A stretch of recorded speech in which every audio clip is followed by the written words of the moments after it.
let's talk about racism. So before I talk about my actual stories, some stories that I have about racism in Japan, let me give you some background about who I am, where I grew up, etc. So I grew up in a small town, and about 90 something percent was white. So there was very, very few of any other race. There were some Mexican, but I was the only person who had, any. I was one of maybe about 7 people in the whole school, about a couple of thousand, that were African American or black. So of course I experienced you know, several examples of flat out racism. I think that I look somewhere in between. If you can't tell by looking, I'm half. I'm half black and I'm half white. I've still, like growing up, I've been called a nigger, plenty of times. It's nothing new for me. And so living in that kind of environment, I saw, how many white people would act when they thought no one was looking. I remember when I was on the football team, 2 guys, guys, it's like they're not bad guys, but they were friends of mine when I was on the team. But I remember this one incident where right in front of me, me being the only one of any kind of color on the team, everybody else was white. I remember this incident where 2 guys, like literally standing right in front of me on the sideline of a play, one guy was coming back from the sidelines after like playing defense, and he tells the other guy, "Oh man, that was an awesome hit. I just hit that black guy." And then the other guy looks at him. He's like, "You hit a black guy?" Yeah, and they both like slap hands and like they're so excited because they hit a black guy. Like, totally racist shit. Another one, it was the coach. I was playing offensive line, defensive line. The offensive line coach was like the worst coach I'd ever been around in my life. He, not only was he like totally racist, but he was just a complete idiot. Like during one of our drills, people were like, oh, "Why are we doing this? Like, this is such a bad exercise." And the guy looks around. He's like, "I'll tell you why we're doing this. Because we're all white and we're all right here." And like, people who are in my generation, people who I grew up with, I think that we're generally pretty cool on the whole topic of racism. So even then, us like 16, 17-year-old kids, we're kind of like rolling our eyes at like, this idiotic coach that we had who was like saying these racist things, not even really knowing there's, a person of color like standing in front of him. Just other incidences I've had. So basically, I feel like I had something of a unique view on racism, at least in my environment. As I said, everybody around me was white. All my friends were white. I myself tend to act more like a white person than a black person. But I had kind of a unique view on the issue, whereas I thought most people around me, their views were somewhat theoretical, because they're kind of in their environment. They're only around white people. So when they talk about black people, they don't really talk about experience. They talk about what they've seen on TV, or they talk about what they've, seen from a friend of a friend. Not really something that they know personally, because they're not just really around it. A lot of the opinions that were in the mainstream of society, just growing up in the 90s, sometimes they were just so foolish to me. That they were so like backwards in this weird way. Like, I remember growing up, and even today I'll sometimes hear it. I'll hear the term reverse racism, and the term itself is just, it's so stupid to me. Like, there's racism. There's like judging and showing some sort of disdain for a race just because they're that race. And it doesn't really matter what the race is. Even if you, quote unquote, flip it around to where, minorities in America who are, black, Mexican, Asian, whatever, and they hate white people because they're white, that's racism. Like there's no reverse about it. That's what it is. Um, that kind of attitude that I'd seen even like in mainstream thinking, even like in like a lot of people that you see on TV, like reporters and people in the media who are kind of like models of intelligent and fair-minded people, and sometimes they would say words like that. Also, I was just so puzzled, even as I was a kid, at just how like hypocritical some people can be, and hypocrisy is the kind of thing where it's really, I guess, it's kind of an easy trap to fall into. Like everybody can be kind of a hypocrite in some way because you can only see yourself from your view. If you see yourself from somebody else's point of view, then you might see very quickly how what you're doing is hypocritical. So in this case, as far as racism, there would be so many people who are, in theory, adamantly anti-racist, and they say like, oh, I can't stand racism. They're so adamant against racism if it's negative, but they'll embrace it wholeheartedly if it's positive. Like the same kind of thinking, but they'll just embrace it one way or the other depending on if it's good or if it's bad. So it's like, for example, it's perfectly fine to say, oh, black people are good dancers, black people have rhythm, or Asians are good at math. If you say that, and if you're like in some mainstream television show that everybody can see, it's not going to get yanked off the air. Nobody's going to like throw a fit about it because it's positive.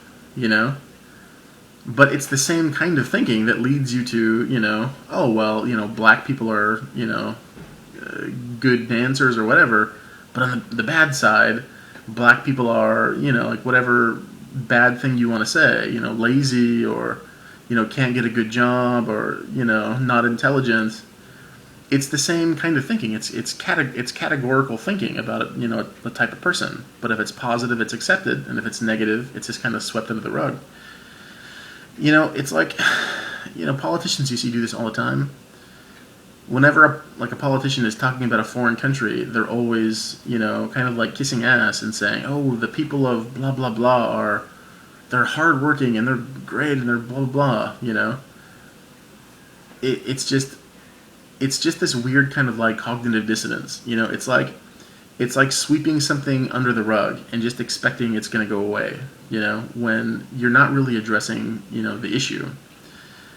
I think it's really good to understand that racism is just a part of discrimination. And, when I say the word discrimination, I'm using it, I don't mean it, the way it's often used with a negative connotation. When I say discrimination, I mean it in the dictionary definition of the word. I mean discriminating. In other words, seeing differences in things. And I think it's good to understand that that's just how, human brains work. Like they find patterns, whether it's in like behavior, whether it's in like people's looks, etc. And it's not necessarily bad. It's not necessarily bad to categorize things and group things. That's how we do things. That's how we kind of interact with the world. We find patterns. And people do have different tendencies. Different peoples in different parts of the world, they do have different tendencies. And it's not bad, to acknowledge that. It's not bad, to know that. So specifically for me, an American, it's actually good for an American to know that, Japanese don't like it when you talk too straight. Or, if a Japanese person says yes, it might not necessarily be yes, It's good to know that they have a different way of thinking. There are different patterns in behavior that you can see. So, overall what I'm trying to say is that, context is important. Context really means everything, as far as like, talking about racism. But, I think that many people today, they see racism in this kind of calculatory, oh, you broke the rules, gotcha, kind of sense. Like, It's like they're like looking at a checklist and saying, oh, did what he say break the rule? Yeah, he broke the rule. Okay, he's bad. Instead of looking at the context of it. So here's an example. I'm going to play you. And this is somebody that I actually really like. This is the Nostalgia Critic, and he's reviewing the movie Short Circuit. And he's talking about the character, the Indian character, who is like stereotypical for Indian. And, you know, I feel like he's kind of harshly critical of it. Hello, I'm the Nostalgia Critic. I remember it so you don't have to. We got 2 films to review today, kids. The goofy 1980s classics, Short Circuit and Short Circuit 2. A strange couple of films about an annoying robot, an obnoxious actor, and a racist stereotype. Well, one of them appears to be a white guy playing an Indian guy named Ben. Come on, hurry up, they're waiting for you. Well, the last time I am seeing him, he's busy vomiting, sir. Well, I have to go to the jack, so we wait for me. This would be incredibly racist if they didn't have an Indian guy playing that role. Oh wait, they don't. It's a white guy, so yeah, that's incredibly racist. The 2 of them wait on the roadside when Gutenberg comes up and approaches them later. Hey, honey, what is for dinner? Racist Indian guy will be right back.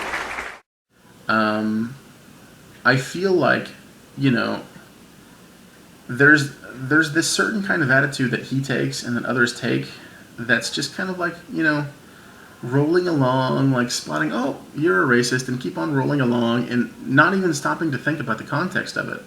So yeah, you know, you could say that this portrayal is offensive to some people. You know, you could probably even make the case that, you know, for me it's not so offensive because I'm not, you know, of Indian origin. And if I was, I might have a different opinion. I would, you know, I would agree to that. But, you know, for me, I really think that this is kind of harmless. Because if you look at the context, the movie is not trying to say that all Indians are stupid. You know, the movie is not trying to make some broad political point. The character is just there, like, for laughs. You know, the character is just another, you know, like, comic relief side character. It's not the kind of thing where it's like they're trying to put forth the belief, you know, that Indians, you know, can't speak English, or they speak English, you know, badly, or something like that. Anyway, you know, all that said, I do think relatively, you know, in America, racism is a hot issue, you know, here and there, but in an overall sense, I think it's much easier in America to blend in, no matter what your race. That's not the case in Japan. If you have a different face other than Japanese or Asian, then you're going to stick out like a sore thumb, and you're going to get treated differently. And that's why, you know, I do feel like, as much as we do sometimes drop the ball on racism here in America, sometimes we do, you know, make mistakes. It's just human nature, and it's something that we have to, you know, kind of realize, you know, why we do it, and, you know, the good side and the bad side to it.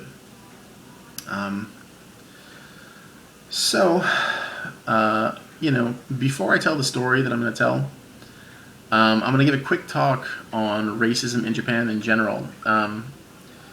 There are some things, kind of like these urban myths or tales, that I've not actually seen myself. I've seen proof about them. I've seen like pictures online, but I've never seen it myself. Something like no gaijin signs, you know, like no foreigners, please, you know, kind of sign on like a restaurant or something like that. I've never actually seen that face to face, but I've heard about that, and I'm pretty sure that it happens. I've seen pictures of it. I've also heard some stories, you know, like people that I work with, or, you know, people who were in my company. There was this one guy that I worked with, and I didn't know him really well, but somebody told me a story about him. He was there for our introductions, and I remember thinking that he's a really nice guy, really, like, you know, probably handsome guy. He was a really friendly looking guy, speaks very clearly, and I heard that he speaks Japanese very well. So somebody who was telling me the story about him said that he went to a real estate agent. And if you're familiar with it, real estate agents in Japan, a little bit different from America. If you're looking for an apartment, I think generally Americans do it on their own. they'll go to, like Help Wanted or newspapers or something like that. But in Japan, if you're just looking for an apartment, almost always they go to real estate agents, and there's just so many. It's just kind of a part of Japanese culture. That's kind of how they do it. So this guy who could speak Japanese pretty well, clean cut, good looking guy, and he was at the front of a real estate agency in Japan, and he was looking at the signs, and I guess he saw something that he liked, and then he was going to walk inside, to talk to them, and he was met at the door by somebody who immediately got up when he was going towards the door, and at the front, just before he walked in, the guy behind the door, he went like this. No. He just kind of squashed it. Before he even had the chance to talk to him, he's just telling him, no, gaijin, get out of here. I don't want that, Now again, that's something that's very, very easy to have kind of a knee-jerk reaction to and say, like, that real estate agent was bad. And, of course, I do agree that it is bad. But, if I can just play devil's advocate here, I've seen many examples of Japanese people who, again, if you know their culture, you know what they expect, what they want, what they're willing to kind of put up with. And if you're a Japanese person, even if you're the worst Japanese person, probably you're still going to obey certain rules, And if you're a foreign person, there are certain rules that might drive you crazy and you don't really want to follow, because it's not your country. You don't do things that way. One example is when you move out from an apartment in Japan, you can't just throw certain trash wherever you want to. You can't just throw out your TV. You can't just throw out, some old furniture. You have to pay to get it taken away, or you have to pay to throw away a lot of stuff. That idea really rankles on many Americans that I saw in there, and many Americans, English, many English speakers who I knew who were living in there. And of course, like for an American, the idea that you have to pay money to throw something away is just weird. We'll just put furniture like on the side, like somebody will get it eventually, and it's not cool, it's not pretty, but that's how we do things a lot. In Japan, there's a very painstaking process where you have to get the right paper, you have to go down to the office, you have to sign the right paper, pay them to throw something away. So as you can imagine, many foreigners who just are sick of living in Japan, when they leave, they'll just say F it, and they'll just walk away, Because what is that real estate agent going to do? Are they going to track them down in England, or are they going to track them down in America and say, oh, you have a $50 bill, you have to pay it, So I think that's the reason why some of these real estate agencies, they have this kind of animosity built up towards most foreigners, because they can almost guarantee from the beginning that, those foreigners, they're not going to respect those Japanese rules. Anyway, other kind of frustrating things, you just guarantee, whether or not you speak Japanese, if you have a face like this, or like a white face, or something that's clearly not Japanese, but you have a friend in your group who has an Asian face, and it doesn't matter if it's Chinese, and it doesn't matter if it's Korean, it doesn't matter if that guy can't speak Japanese better than you, that's the person that they're going to make a beeline towards. They being the restaurant staff, the staff in any in any store that you go to. If there's a group of you, the staff will always look at that Asian person and really, really hope that that person speaks Japanese. Even if you demonstrate that your skill is better than theirs, they will still often just kind of center and focus on that person. And that can be very frustrating, especially for a person like me and many others I know who have really worked hard to learn Japanese. Instantly, they don't really care if you're good or not. Everything is judged by this. So, Anyway, I could go, on and on forever, these little kind of stories, but there's one particular I want to talk about, and this is a student that I taught. So often I would go to a different school when they needed me to teach for a quick lesson. So I would meet people and I would teach them, just one time, and I'd never see them again. I just take the train to a different stop, and just teach them that one lesson because their teacher was sick or whatever, and then I'd teach them, come back to my home school, and that was it. This was one such time when I went to a place called Jiugaoka. And if you're familiar, you probably have heard Jiugaoka. It's a pretty famous place, pretty affluent place in Tokyo. Lots of famous people, live in and around there. It's, you could see lots of movie stars and such. And when I was there, I was teaching this older woman, and people were kind of warning me that she was kind of picky. But I found her very easy to teach. In fact, I found her very pleasant. In fact, she did something which, most students never do. In fact, she was the only one in the years that I taught there that actually did this. She brought, like, a bottle of orange juice for me, I guess that she prepares that for every teacher she has. So whenever you get in the classroom, she's like, here, this is for you. And I was like, well, that's pretty thoughtful, like most students don't do that.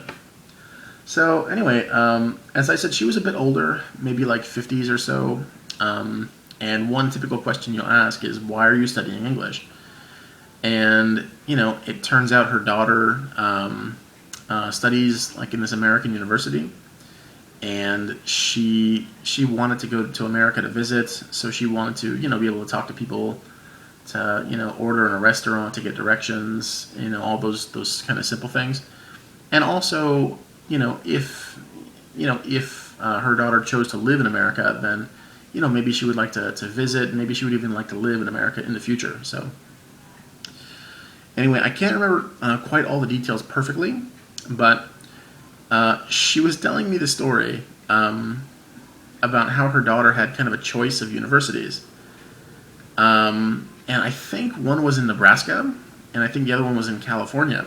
And she was telling me that she was happy that her daughter chose Nebraska. And I said, why?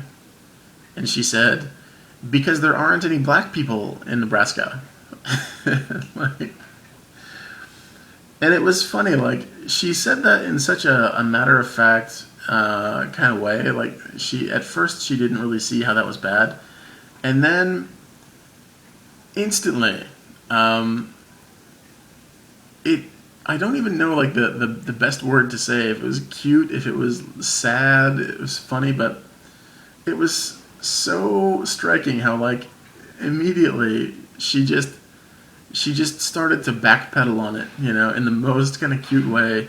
So she kind of like, like she realized, I'm sitting in a room with a person who's, of darker skin, maybe he's black.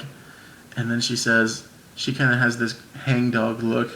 She kind of like looks around, looks up at me and says, I shouldn't be saying that, right? And then, like, her manner it became so kind of crestfallen, like, oh, I'm so sorry, and she was, like, apologizing, and I remember she said something like, my daughter doesn't hate blacks, she apologizes to the black people.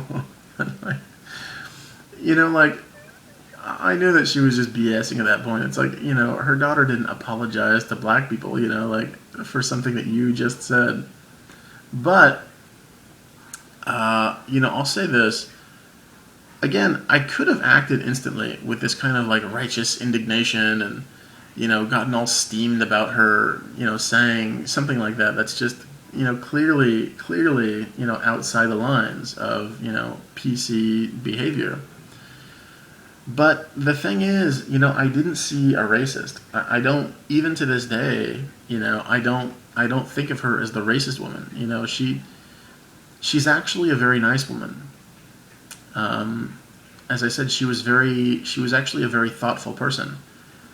I didn't see a racist. I saw basically an older woman who just didn't have an interaction with the world outside her own, like, and why would she, like, she doesn't know about America, like, she honestly doesn't know, outside of her, her place there in Japan, there in Jugaoka. She's never really had a chance to meet or talk to black people, or, almost anybody. Like, there are people. My wife's hometown is somewhere a little bit more towards the outside fringes. It's not in, like, Tokyo proper. So sometimes, I would have certain experiences of just flat out racism. Like, I remember there was, a few times, like, in her hometown where, I would get looked at like a ghost. Like, literally, you might think it's funny, but yeah, you're walking one direction, and then somebody who's coming in the other direction stops. And as you're passing by, they're looking at you the whole way, like this, because, that was something that I had to learn. I think that I really had to learn it myself. You can get really mad at that kind of thing because it's annoying. Like, you don't want somebody looking at you that way. But on the other hand, you have to sympathize, or at least I feel now, it's good to understand that some of those people, like outside Tokyo and such, they've literally never seen a non-Japanese face in their life. Like, without counting TV, or without counting just, maybe a foreign person who's, passing by on the train or something like that. But in their hometown, it's 100% Japanese people. And, all they know their whole life is just Japanese people. So, of course, they really don't know. And if they see scary things on TV, well, sometimes that's all they know about it. That's literally all they know. Even myself, about Japan, what did I know about Japan before I went there? I saw the Karate Kid, so, okay, Mr. Miyagi, he calls him Daniel-san. Okay, san, that's a word in Japanese. But even then, like, I didn't know where Japan was. I didn't know about its history. I didn't know about any of those specific things. Even when I was in the university, studying Japanese, I would have friends call me, like, hey, even, like, friends and family, call me, hey, how's the Chinese studying going? And it's like, yeah, that steps outside the rules of racism. You can get, mad, and you can say, oh, that's racist, because that just proves that, oh, they're all just those Asian people to you. You don't even bother knowing the differences. Well, yeah, you can say that, but again, I think that the poison of racism is not really in the words, It's not really in, like, racist words or racist conventions. It's in the person's actual feeling, So again, this older woman in the classroom, she said something that was just wildly outside the lines, but she does not hate black people, Maybe she was scared because when something is unknown, that's the nature of the unknown. Humans are scared of something that they don't know. But it's not like she outright, hates them. It's not like she outright thinks that, they're worse people, or, even if she does, that's based on a misunderstanding. That's not based on, real interactions with people, coming to that conclusion. So, as I said, like, if you don't know, if you don't really know about something, if something is outside your group, then I think that it's very, very easy for you to believe the worst, If you don't know someone, it's easy to believe the worst aspects. So, I was thinking this example, if I say to you that person A or B is a saint, right? Or if I said person A or B is a devil, right? terrible person. People would usually believe the devil part. You know, if I said, "Oh, that woman is such a total bitch, and she's always angry, always mean, all this stuff." If I said that, most people would just believe it. If I said that she was a pure-hearted angel and she's the greatest person, all this, people would ask me for proof. That's just kind of the nature of the unknown. Is you're much more easily easily persuaded to believe the negative rather than the positive. You know what I mean? It's like if I were to say the same thing, like about skill. This guy's a good guitar player. This guy's a bad guitar player. Probably you're going to believe that he's bad without asking for proof. And if he's good, oh well, how good is he? Show me. So, for me personally, a little bit beyond this, but it kind of trips me out. When a lot of news organizations will, I feel like it's this whole kind of like, for lack of a better term, like a mind fuck. When newspaper companies or like media outlets, they're always trying to paint like country X or people X in a certain light. They'll very quickly tell us that these people are the bad guys, these people are the good guys, for whatever reason. Usually it's the bad guys, and it's like we're supposed to believe that. We're supposed to believe that, and many of us do, like without thinking about it. Without thinking, how this relates to me. It's just, no, that's a threat. We have to eliminate that threat without knowing anything about it. So, like, as an example, remember one time I went on YouTube, and just out of curiosity, because, you hear a lot about it, Israel and Palestine, and I personally know nothing about that. I know nothing about why these two groups of people just hate each other, but I know that they do. And, you look at a video made by a Palestinian, and he'll tell you that, Israelites are, they're evil, and they're Zionists, and they're blah, blah, blah. Look at it from, Israel's point of view, and Palestinians, they're the evil ones, they're the bad guys. And, you get two whole different interpretations of who's the bad guy from two equally passionate sides. And it's like not being an expert, which most of us aren't, how are you supposed to know? Because information can be cherry-picked and presented in a certain way. Like you can always, like, just pick out the bad points and kind of make the story that you want to, It really is on you to find out for yourself.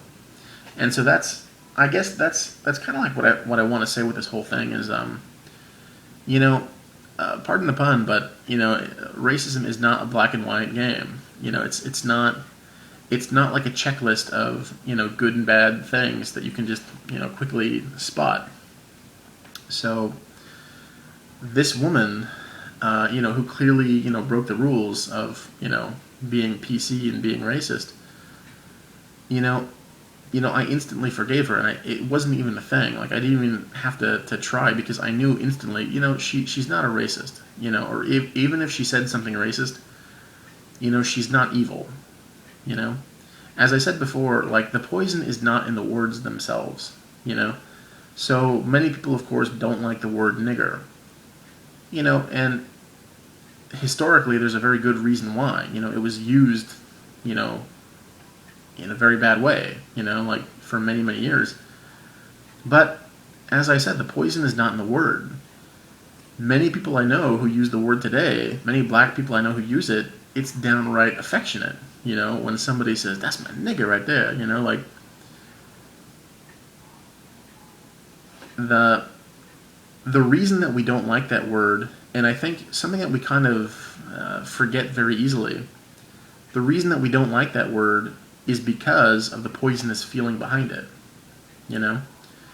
So if you're really quick to rush judgment and say, okay, that person said the word, therefore they're a bad person, I think that kind of misses the whole point, So anyway, I'm going to wrap this up.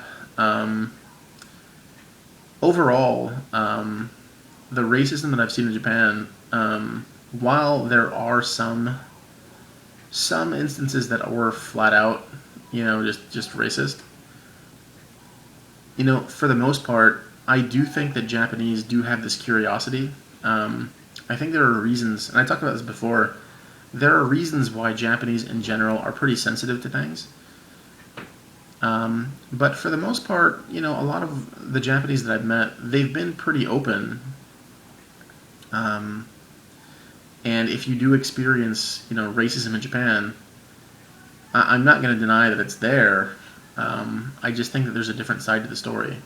I think that a lot of the reason it's there, a lot of the whole reason that Japan is so unique from many Asian countries is because it's an island. So everything they do on that island. They know so much about themselves. It's really hard for them to know about anybody else. So anyway, that's my story. If you have anything else that you want to add, any questions you'd like to ask, please let me know in the comments below. 見てくれてありがとうございます。さようなら。